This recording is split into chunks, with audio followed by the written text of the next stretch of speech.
I'm going to show you how fear can turn even the most authentic calling into a meaningless and inauthentic thing. So if you are wondering why you haven't found your life calling yet, or perhaps you thought that you already found it, but it just doesn't feel meaningful, it just feels draining,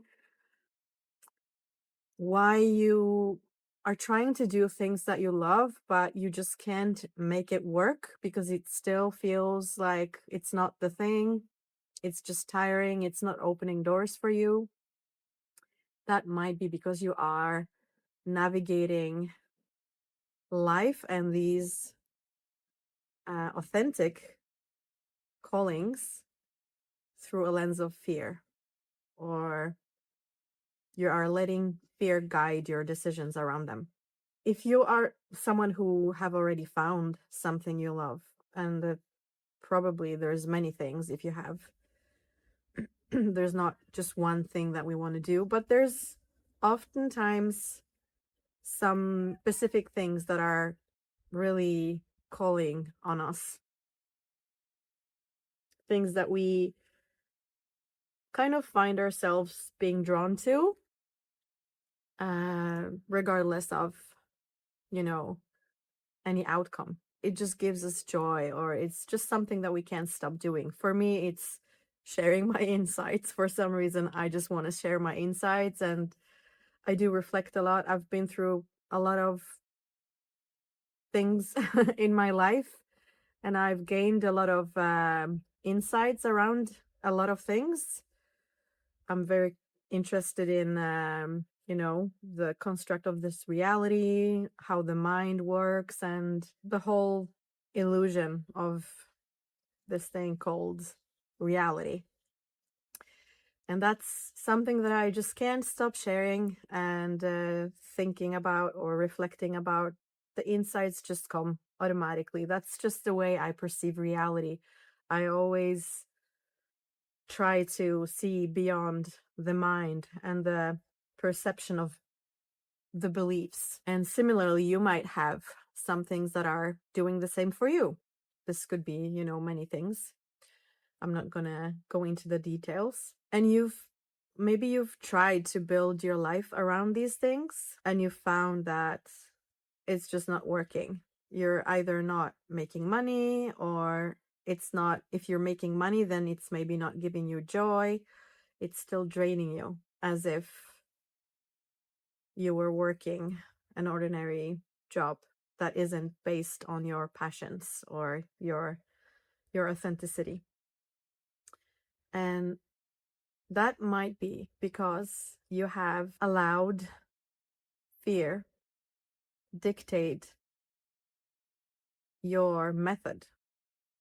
So if we take my own path as an example, just because it really shows very clearly, I love to do what I'm doing now, and I'm so tired of constantly stepping into this trap of social media wanting to decide the way I do it. Like every week, it seems like there's a new method in social media, how you're supposed to be sharing things in order to get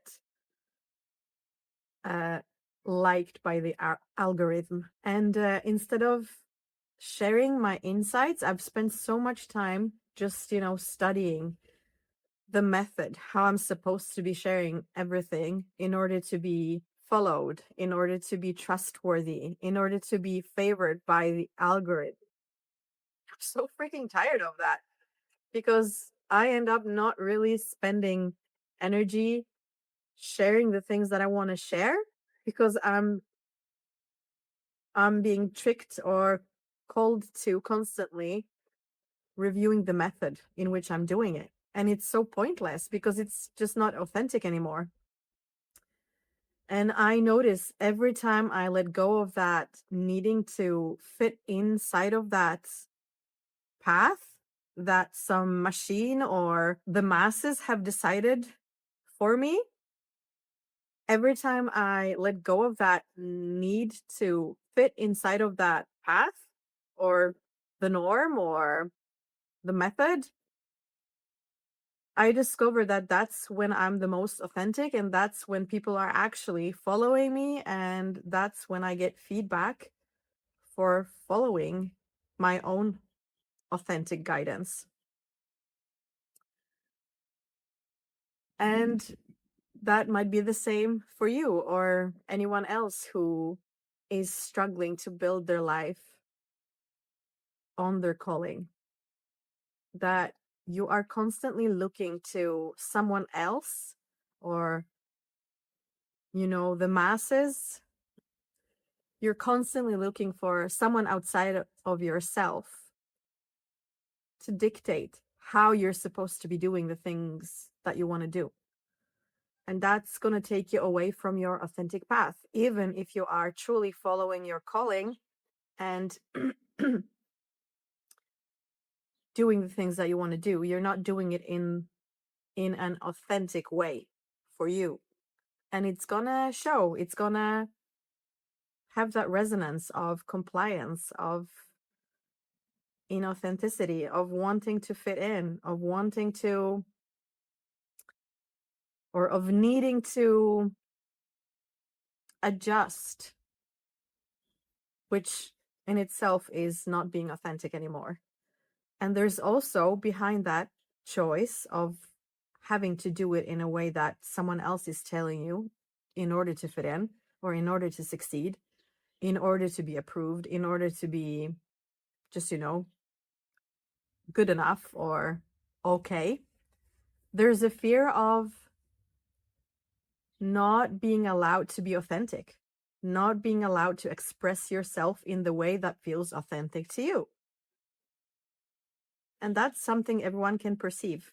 That's something that will then be your guide. And you just can't build an authentic life around something that is inauthentic, that is built on fear, that is led by fear. Because there's a fear behind there, the choice. That's the thing that is going to be sent back to you, reflected back to you, attracted back to you. And it's really that simple.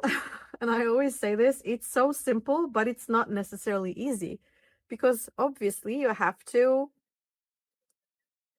really trust your own guidance. You have to really trust that the way you feel called to be doing things is the right way, that it's going to lead to the results that you want to experience.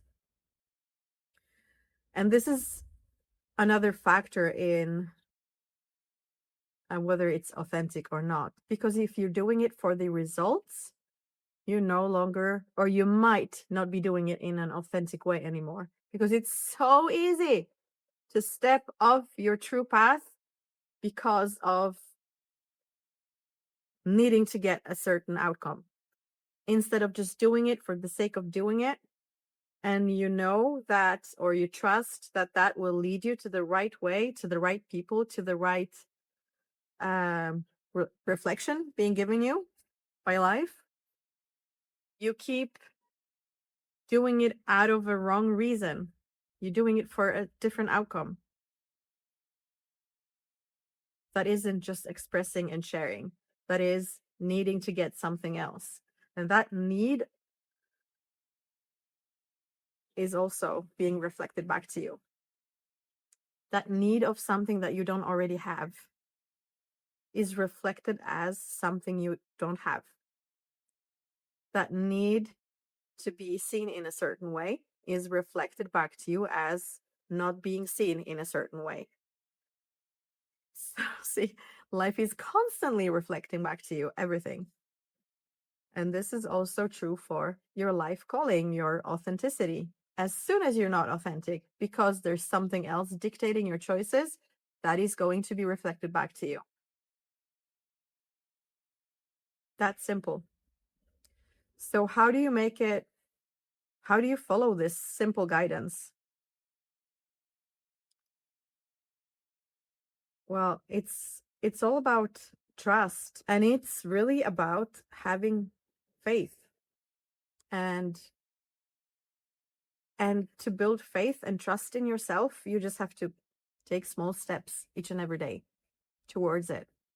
And as you go, as you make these choices, as you are looking at yourself honestly, am I doing this from an authentic place, or am I doing this out of fear, out of a need of something that isn't here yet? And redirect back to your path, back to your authentic expression. And I get that you can't just make a huge choice. I mean, you can, but most people won't take that risk. And it's probably not wise either, because if you're not fully trusting yourself, that will be reflected back to you. That's why it's better to make small steps and wait for life to reflect that back to you. Small steps at a time. Do you see a reflection that is in your favor or not? And then further along the road, you will get more bold and you will trust yourself more, and you will see that the feedback loop is kind of evolving. It's more expansive, and it's showing you more and more that the more you're open to trust, the more you're open to authenticity, the more expansive the path becomes, the more it reflects back to you authenticity and trust and safety and clarity, because it's becoming more and more coherent. So yeah, small steps. And how do you know that you're off your path? Well, resistance. You're being reflected back to you that it's not working. Something's not working. That means you're not authentic. So I hope this made sense, that it's easy to see when it's explained in this way. Let me know how this landed for you and what you are currently working on becoming more authentic in. And if you want to join my new fresh online community, the link is down below. And please like and subscribe if you haven't done so yet. If you'd like to support me and my work on my path, I would really appreciate it. I am grateful for you being here, and I will see you around. Bye.